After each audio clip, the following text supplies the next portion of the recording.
Welcome to the Arcade of Life. Here you will find a number of games modeled after classic arcade games, but based on Cellular Automata like Conway's Game of Life. First, let's try Missile Defender. The idea here is pretty simple. The enemy spawns missiles that attack your bases, and you have to protect your bases. You can do this by drawing cells of life like this.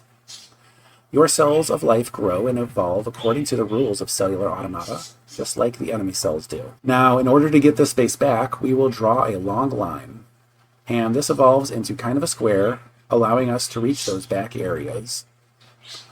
Our life is active in most of the territory, so it looks like we're going to win. So let's speed this up. And we won! Now I'm going to restart this to take a closer look at what's going on. The Game of Life uses Cellular Automata, so here I've paused the game and you can see the enemy gliders approaching us.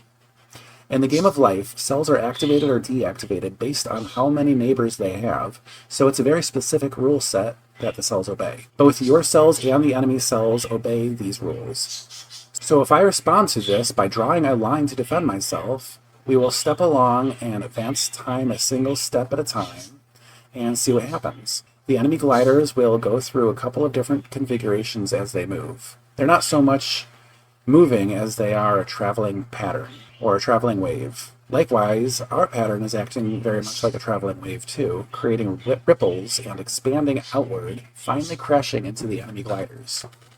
So in the Game of Life, you have many different patterns, and when they meet, it creates interesting destruction mechanics. Next, let's try Space Invaders. Space Invaders uses spaceships being spawned, similar to the gliders being spawned in Missile Defender.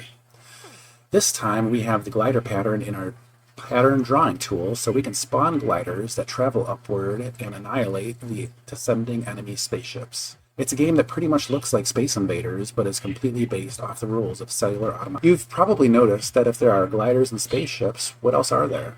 Let's go back to the main menu and check out the library, which features a pattern zoo. We'll open the pattern zoo, and here we can see all of the known single life patterns that are available on the LifeWiki dataset. These are all available with dynamic viewing, and you can even edit them to make your own custom patterns. You can use the patterns to place them in game, as we'll show you later. Next, let's take a look at the level designer. In the level designer, we have a number of different drawing tools, and for each drawing tool, we can paint several different types of ink. There is defense and enemy ink, which are identical to what you spawn in-game. Then there's barrier and fire ink, which are static, meaning they do not ever change in-game. Barrier is static and acts like an unset pixel, so it can isolate areas of light from each other. And fire acts as a set pixel, which leads to some more interesting mechanics that we'll talk about later. Finally, we have the erasing type, which is exactly what it sounds like. So let's start by drawing a very simple demo. We're going to use the fill tool, and we are going to fill with random 25%. So we fill the friendly drawing area with random 25% fill, and we will give it a single city. Cities are what you have to defend as the player during the game. We also have bases and spawners. Bases spawn enemy patterns and have special rules around scoring and persistence. Let's pick one from the zoo. This one looks fun.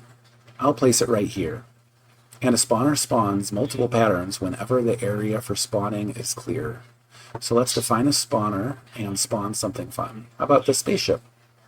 We rotate it by pressing R and make sure that it travels downward, and we'll place it right here. Now we have to give the level a name, and let's save and play. This isn't meant to be a functional game. It just gives you a sense of the level designer mechanics. Let's exit back to the main menu and try some of the games from the library. The first one is great for demonstrating the value of defense tiles. This one has an enemy Gosper glider guns defended by a conduit of barrier tiles.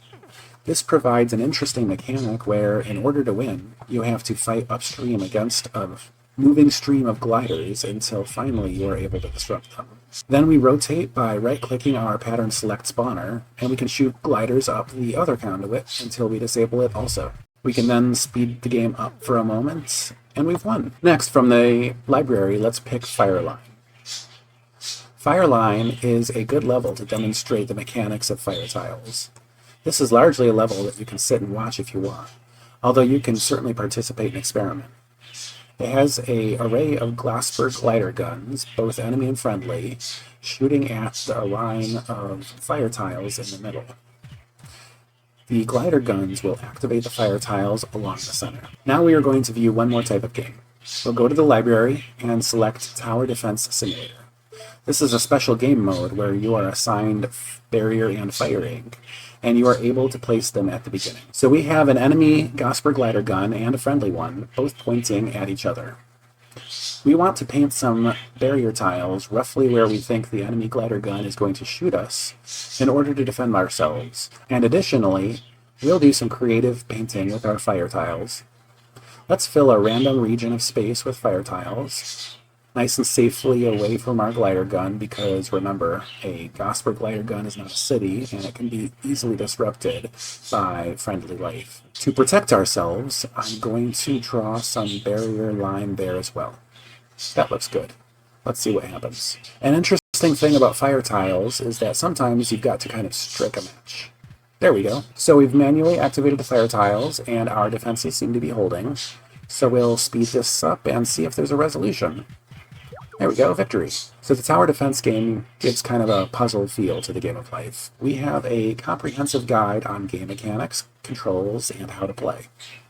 We also have a comprehensive hacking guide where you can use JavaScript and the browser dev tools to do all kinds of fun experiments with the game. I also invite you to view us over on GitHub, and I would love it if you could leave me a star. Other than that, I hope you enjoy the game. Thank you very much. Bye.